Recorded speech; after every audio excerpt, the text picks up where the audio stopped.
Episode 2 की starting होती है और हम अकीरा को उसके ऑफिस में देखते हैं, जहां वो काम कर रहा था। उसका चीफ उसे बहुत डांट रहा था। ये सब देख के अकीरा डर के मारे उठता है और हम देखते हैं कि अकीरा का ये सपना था। फिर वो विंडो के पास देखता है और उसे याद आता है कि अब तो उसे अपने काम पे जाना ही नहीं है। अकीरा फिर अपने बेड से उठता है और अपनी बालकनी में जाता है। वहां वो सबको गुड मॉर्निंग कहता है और कहता है कि उस बेकार ऑफिस में 3 साल काम करने के बाद अब मेरी वेकेशन शुरू हो रही है।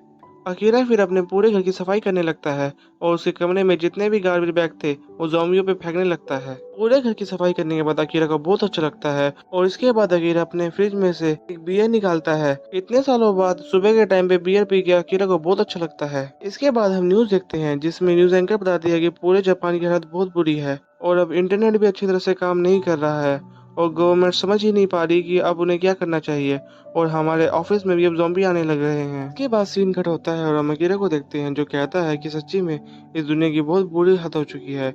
और फिर वो एक और बियर का कैन निकालने जाता है, तो जैसे ही फ्रिज खोलता है वो देखता है कि सारी बियर खत्म हो चुकी है और उसके पास अब खाने पीने के लिए कुछ भी सामान नहीं है। ये देख के उसे बहुत बड़ा झटका लगता है। इसके बाद वो बालकनी के बाहर देखते हैं, जहाँ बहुत सारे ज़ॉम्बीज घूम रहे थे और एक ज़ॉम्बी तो उसी की तरफ देख रही थी।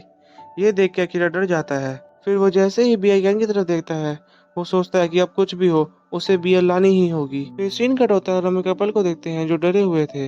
वो सोचते हैं कहीं उनके अपार्टमेंट में सारे zombies ना आ जाए। अपनी वाइफ को इतना डरा हुआ देखकर जो हस्बैंड होता है वो बालकनी में हेल्प हेल्प चलाने लगता है। तभी वो देखता है कि उनकी साइड की पाइप से अकीरा नीचे उतर रहा है। एक दूसरे को देख के वो दोनों चिल्लाने लगते हैं। आवाज सुन के फिर उस आदमी की वाइफ आती है और अकीरा को देख के उन दोनों का बड़ा अजीब रिएक्शन था। अकीरा फिर उन दोनों को बताता है कि वो उन्हीं के ऊपर वाले फ्लोर में रहता है और सीढ़ियों पे बहुत सारे ज़ॉम्बी होने के कारण वो पाइप से नीचे उतर रहा है। इसके बाद वो दोनों अकीरा को उनके अपार्टमेंट में आने के लिए कहते हैं, ताकि वो ज़ॉम्बी से बच पाए। ये सुन के अकीरा कहता है, नहीं नहीं, मैं तो बस कुछ शॉपिंग करने के लिए बाहर जा रहा हूँ, जैसे नूडल्स और बियर लाने के लिए। अगर आपको भी कुछ लाना हो तो मुझे बता दीजिए। अकीरा को देख के वो दोनों सोचने लगते हैं कि ये कितना अजीब आदमी है। पूरी दुनिया ज़ॉम्बी से डर रही है और ये ऐसे टाइम पे भी शॉपिंग करने जा रहा है। इसके बाद अकीरा नीचे उतरने लगता है। ये देख के वो लेडी कहती है कि मेरे लिए 2 टॉयलेट रोल लेते हुए आना। अकीरा उस लेडी को ओके कहता है। इसके बाद वो अपनी साइकिल को ज़ॉम्बीज़ के बीच में से भगाने लग जाता है और सोचता है कि परसों से आज ज़ॉम्बीज़ और भी बढ़ चुके हैं और ये सब मुझे ही खाने के लिए आ रहे हैं। पर आज मैं इन ज़ॉम्बियों के हाथों नहीं मरूंगा, क्योंकि मुझे आज बहुत सारी बियर पीनी है। इसके बाद वो अपनी साइकिल को और भी तेज भगाने लगता है। फिर वो सोचता है कि अगर वो अपने बाइक का लाइसेंस बना लेता तो आज उसके पास एक बाइक होती और उसे भागने में और भी आसानी होती। फिर वो स्टोर के पास पहुंच जाता है।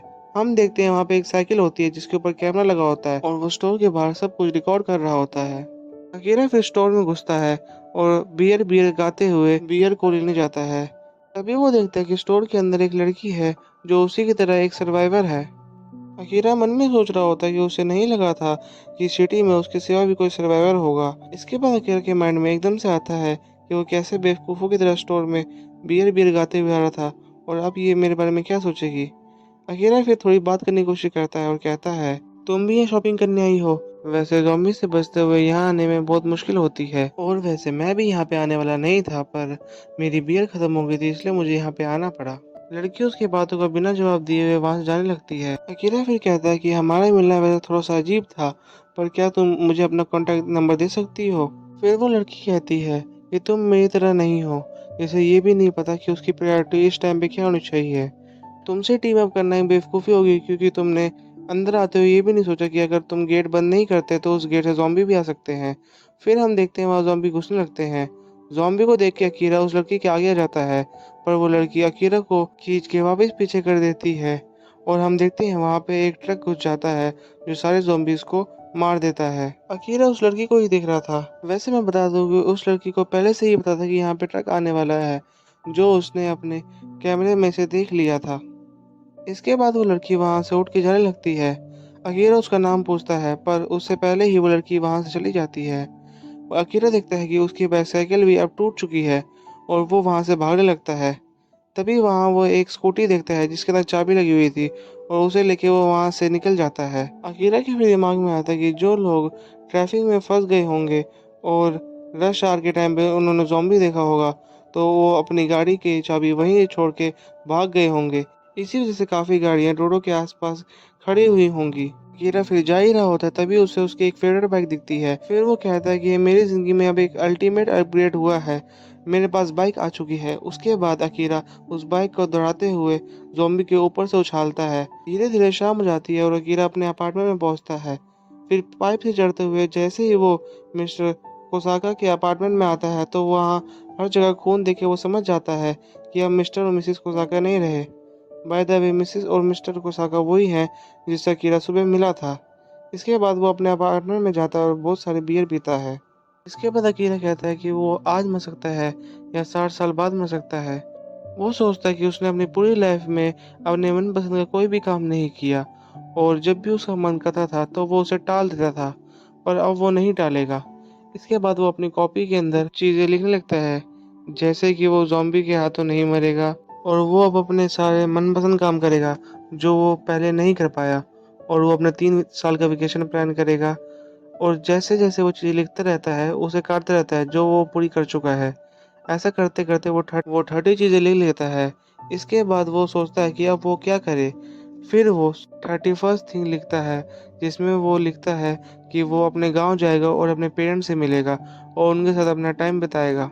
इसके बाद अकीरा कहता है कि आज के लिए इतना काफ़ी है और वो अपनी नोटबुक को बंद कर देता है। इसके बाद सीन कट होता है और हम एक बिल्डिंग को देखते हैं जिसके अंदर वही लड़की रहती थी जो अकीरा को स्टोर में मिली थी। इसके बाद फिर हमें ये भी पता चलता है कि इस लड़की का नाम शिज़ुका माकाज़ुकी है।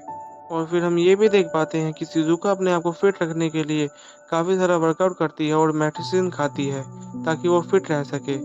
और वो हर रोज़ एक बार गवर्नमेंट ऑफिशियल्स को कॉन्टैक्ट करने की कोशिश करती है ताकि वो इस जगह से निकल पाए। फिर इसके बाद हम देखते हैं कि शिज़ुका अपने कंप्यूटर में एक फ़ोल्डर ओपन करती है और उसमें कुछ ज़रूरी चीज़ें लिखने लगती है, जैसे कि अब उसे शुगर कम खानी है, कम से कम दिन में 1 बार वर्कआउट करना है और अपनी फ़िज़िकल और मेंटल दोनों ही हेल्थ का ध्यान रखना है। हम देखते हैं कि शिज़ुका ऐसी काफ़ी सारी चीज़ें अपने फ़ोल्डर में लिखती रहती है। इसके बाद सीन कट होता है और हम देख पाते हैं कि शिज़ुका एक ज़ॉम्बी मूवी देख रही थी। इसे देख के शिज़ुका को ये समझ आता है कि 2 तरह के ज़ॉम्बी इस वर्ल्ड में एक्सिस्ट करते हैं, एक जो फ़ास्ट है और एक जो बहुत स्लो है।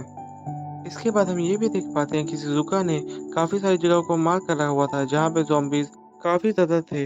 इसके बाद शिज़ुका अपनी साइकिल निकालती है और कुछ खाने की सप्लाई लेने के लिए बाहर जाने लगती है।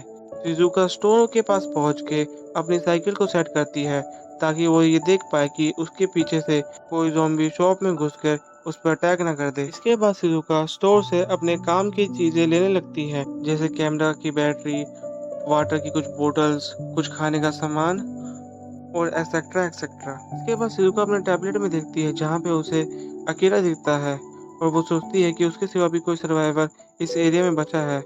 इसके बाद वो अकीरा को ध्यान से देखने लगती है कि आखिर वो कैसा पर्सन है। अकीरा की हरकतों से शिज़ुका को ऐसा लगता है कि अकीरा से फ्रेंडशिप करना उसके लिए प्रॉब्लम बन सकता है और उसे ये भी समझ नहीं आ रहा था कि ऐसा आदमी कैसे अब तक ज़िंदा बच सकता है। फिर इसके बाद हम ये भी जान पाते हैं कि आखिर शिज़ुका को कैसे पता था कि वहाँ पे एक ट्रक आने वाला है।